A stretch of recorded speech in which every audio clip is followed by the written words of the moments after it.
In today's video, I'm going to teach you how to share a Wrike dashboard link.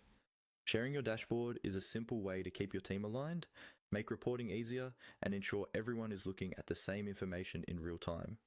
In this walkthrough, I'll guide you through the process step by step, so even if you're new to Wrike, you will be able to follow along comfortably. First, make sure you're logged into your Wrike workspace and you're on the main interface. At the top or side of your screen, depending on your layout, look for the section labeled Dashboards. This is where all of your existing dashboards are stored. Click to open the Dashboards area, then choose the specific dashboard you want to share. It might be a personal productivity dashboard, a project overview, or a reporting dashboard your team relies on. Go ahead and click directly on that dashboard to open it.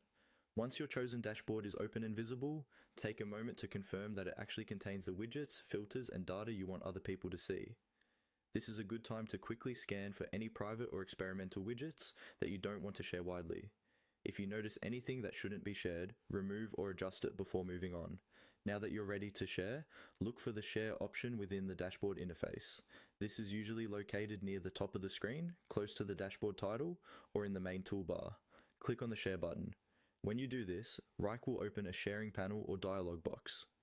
From here, depending on your account setup, you'll typically have options to share the dashboard with specific users, groups, or teams, or to generate a link that can be sent to others who have access to your Wrike account. Choose the method that best fits how your team works.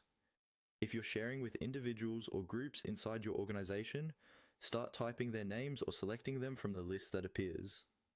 If you're generating a link, make sure you understand who will be able to open it based on your workspace permissions. Before you finalize everything, double check any access settings that appear. You may be able to control whether people can only view the dashboard or also make changes. Setting the right level of access helps protect your layout from accidental edits. Once you're satisfied with the settings, confirm or save your sharing choices. Your dashboard is now shared, and anyone you've included will be able to open it using the